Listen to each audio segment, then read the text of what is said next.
മഹാനായ Abdullahi Ibn Abbas റളിയല്ലാഹു അൻഹുവിൽ നിന്ന് നിവേദനം, ഖാല നബിയ്യു സ്വല്ലല്ലാഹു അലൈഹി വസല്ലം, നബി സ്വല്ലല്ലാഹു അലൈഹി വസല്ലം തങ്ങൾ പറയുകയാണ്, അല്ലാഹു തആല ദിവസങ്ങളിൽ നിന്നും മാസങ്ങളിൽ നിന്നും സ്ത്രീകളിൽ നിന്നും 4 വീതം തെരഞ്ഞെടുത്തു.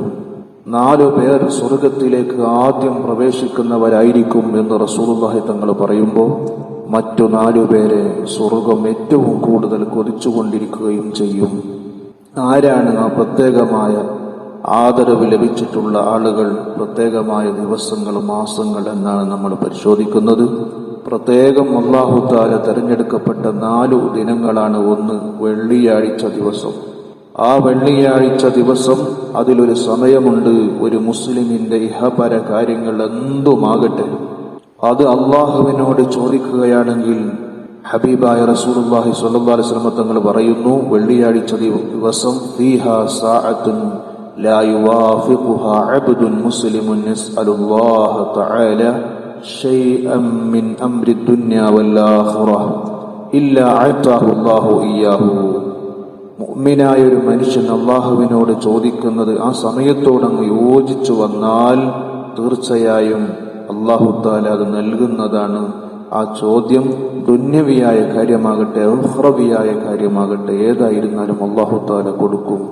ആ ഒരു സമയം അത് അല്ലാഹു തആല പ്രത്യേകം കണക്കാക്കിയിട്ടുള്ള ആദരിക്കുന്ന സമയമാണ്. 2ാമത്തെ ദിവസം അറഫാ ദിനമാണ്. അറഫാ ദിനമായാൽ അല്ലാഹു മലക്കുകളോട് അഭിമാനം പറയുമത്രേ, മലക്കുകളെ, എന്റെ അടിമകളെ നോക്കൂ, അവൻ പൊടിപുരണ്ട് മുടി പാറിപ്പറന്ന് സമ്പത്തുകളെല്ലാം ചെലവഴിച്ച് ശരീരത്തെ ക്ഷീണിപ്പിച്ചു വന്നിരിക്കുകയാണ്. അതുകൊണ്ട് നിങ്ങൾ സാക്ഷിയാണ്. ഇന്നി ഖദ് ഗഫർതു ലഹും, തീർച്ചയായും ഞാൻ അവർക്ക് പുറത്തിരിക്കുന്നു എന്ന് അല്ലാഹു തആല പ്രഖ്യാപിക്കുമത്രേ. 3ാമത്തെ ഏറ്റവും മഹത്വമുള്ള അല്ലാഹു ആദരിക്കുന്ന ദിവസമാണ് ബലിപെരുന്നാൾ ദിവസം. ആ ബലിപെരുന്നാൾ ദിവസം അടിമ ബലികർമ്മം നിർവഹിക്കുമ്പോൾ അതിൽ നിന്ന് ആദ്യം വീഴുന്ന രക്തത്തുള്ളിയെ കുറിച്ച് അല്ലാഹുവിന്റെ റസൂല് പറയാണ്, തകൂനു കഫാറത്തൻ ലികുല്ലി ദംബിൻ അമിലഹുൽ അബ്ദു. അവൻ ചെയ്ത സർവ്വ പാപങ്ങൾക്കും അവൻ നിർവഹിച്ചിട്ടുള്ള ആ രക്തത്തുള്ളി, അവൻ ആ മുഅ്മിനായ മനുഷ്യൻ ബലിപെരുന്നാൾ ദിവസം ബലികർമ്മം നിർവഹിക്കുമ്പോൾ അതിൽ നിന്ന് ആദ്യം വീഴുന്ന രക്തത്തുള്ളി അവൻ ചെയ്ത സർവ്വ പാപങ്ങൾക്കും പരിഹാരമാണ്, പ്രാശ്ചിത്തമാണ് എന്ന് അള്ളാഹുവിന്റെ റസൂല് പഠിപ്പിക്കുകയാണ്. 4ാമത്തേത് ചെറിയ പെരുന്നാൾ ദിവസമാണ്, ഈദുൽ ഫിത്ർ. അടിമകൾ റമദാൻ മാസം മുഴുവനും നോമ്പെടുത്ത് പെരുന്നാൾ നിസ്കാരത്തിനിറങ്ങിയാൽ അള്ളാഹു മലക്കുകളോട് പറയും, ഏത് ജോലിക്കാരനും അവന്റെ കൂലി ആവശ്യപ്പെടുന്നത് പോലെ എന്റെ അടിമകൾ ഇതാ നോമ്പെടുത്ത് പ്രതിഫലം തേടി പെരുന്നാൾ നിസ്കാരത്തിന് ഇറങ്ങി പുറപ്പെട്ടിരിക്കുകയാണ്. അതുകൊണ്ട് മലക്കുകളെ, ഉഷ്ഹിദുക്കും, നിങ്ങളെ ഞാൻ സാക്ഷിയാക്കി പറയുന്നു, അന്നി ഖദ് ഗഫർതു ലഹും, ഞാൻ അവർക്ക് പുറത്തു കൊടുത്തിരിക്കുന്നു.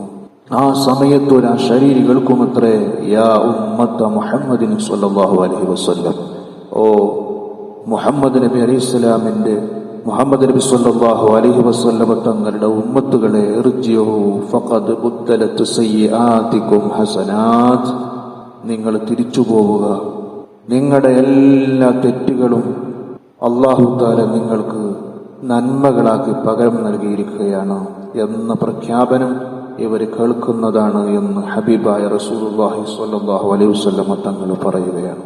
ഇനി അല്ലാഹു തആല തെരഞ്ഞെടുക്കപ്പെട്ട 4 പ്രധാനപ്പെട്ട മാസങ്ങൾ. 1, അല്ലാഹുവിന്റെ മാസമാകുന്ന റജബുൽ അസം, റജബുൻ ഷഹറുല്ലാഹ് എന്ന് അല്ലാഹുവിന്റെ റസൂല് പറയുന്നുണ്ട്. ആ റജബ് മാസമാണ് അല്ലാഹു തആല തെരഞ്ഞെടുക്കപ്പെട്ട മാസങ്ങളിൽ 4 മാസങ്ങളിൽ 1. മറ്റൊന്ന് ദുൽഖഅദ് മാസമാണ്.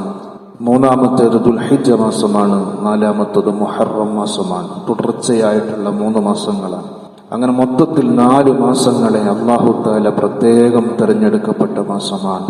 എന്നാൽ ഹബീബായ റസൂലുള്ളാഹി തങ്ങൾ പഠിപ്പിക്കുകയാണ്, അല്ലാഹു തആല തെരഞ്ഞെടുക്കപ്പെട്ട 4 സ്ത്രീകളുണ്ട്. അതാരാണ്? 1, ഇമ്രാന്റെ മകൾ മറിയം ബിൻതു ഇമ്രാൻ.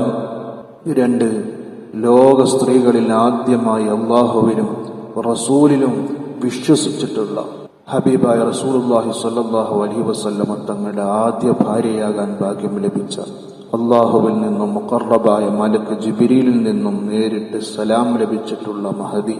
ഇങ്ങനെ ഒരുപാട് മഹത്വങ്ങൾ അള്ളാഹുവിന്റെ റസൂലിൽ നിന്ന് ആദ്യമായി ഖുർആൻ കേട്ടിട്ടുള്ള മഹദി, മുത്തുനബിയോടൊപ്പം ആദ്യമായി ജമാഅത്തായി നിസ്കരിക്കാൻ ഭാഗ്യം ലഭിച്ച മഹദി, ഇതിനൊക്കെ ഭാഗ്യം ലഭിച്ചിട്ടുള്ള മഹദിയായ ഖദീജത്തു ബിന്തു ഖുവൈലിദിന്റെ മകള് മഹദിയായ ഖദീജ ബീബി റളിയല്ലാഹു അൻഹയാണ്.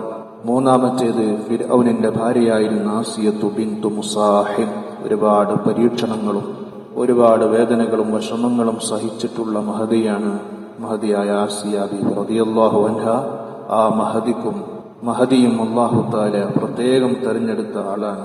നാലാമത്തേത് സ്വർഗവാസികളുടെ നേതാവായ മഹദിയായ ഫാത്തിമ ബിന്തു മുഹമ്മദ് സ്വല്ലല്ലാഹു അലൈഹി വസല്ലം. മുത്തുനബി സ്വല്ലല്ലാഹു അലൈഹി വസല്ലം തങ്ങളുടെ കരളിന്റെ കഷ്ണമെന്ന് വിശേഷിപ്പിക്കപ്പെട്ട മഹദിയായ ഫാത്തിമ ബീബി റളിയല്ലാഹു അൻഹയാണ്. എന്നാൽ സ്വർഗത്തിൽ ആദ്യം പ്രവേശിക്കുന്ന 4 പേരെ കുറിച്ച് അള്ളാഹുവിന്റെ റസൂൽ വിശദീകരിച്ചിട്ടുണ്ട്. ഓരോ സമൂഹത്തിൽ നിന്നും സ്വർഗത്തിൽ ആദ്യം പ്രവേശിക്കുന്നവരുണ്ട്. എന്നിട്ട് നബി സല്ലല്ലാഹു അലൈഹി വസല്ലം തങ്ങൾ പറഞ്ഞു, അറബികളിൽ നിന്ന് ആദ്യം പ്രവേശിക്കുന്നത് മുഹമ്മദ് നബി സല്ലല്ലാഹു അലൈഹി വസല്ലം തങ്ങൾ തന്നെയാണ്.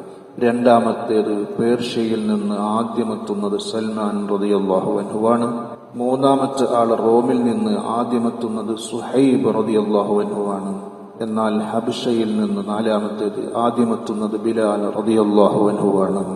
ഇനി അള്ളാഹുവിന്റെ റസൂല് പറഞ്ഞു സ്വർഗം കൊതിക്കുന്ന 4 പേരുണ്ട്. അതാണ് ഒന്ന് അമീറുൽ മുഅ്മിനീൻ അലി ഇബ്നു അബീ ത്വാലിബ് റളിയല്ലാഹു അൻഹുവാണത്. രണ്ടാമത്തേത് സൽമാൻ ഫാരിസ് റളിയല്ലാഹു അൻഹുവാണ്. മൂന്നാമത്തേത് അമ്മാർ ഇബ്നു യാസിർ റളിയല്ലാഹു അൻഹുവാണ്.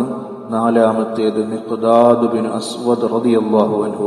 ഈ 4 ആളുകളെയും സ്വർഗം കൊതിച്ചുകൊണ്ടിരിക്കുകയാണ് എന്ന് ഹബീബായ റസൂലുള്ളാഹി സ്വല്ലല്ലാഹു അലൈഹി വസല്ലം തങ്ങൾ പറഞ്ഞിട്ടുണ്ട്.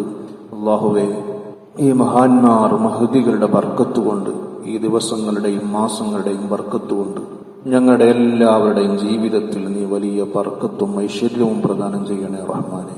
കുടുംബങ്ങളിൽ എല്ലാം നീ സന്തോഷവും റാഹത്തും നിലനിർത്തിത്തരണേ റഹ്മാനെ.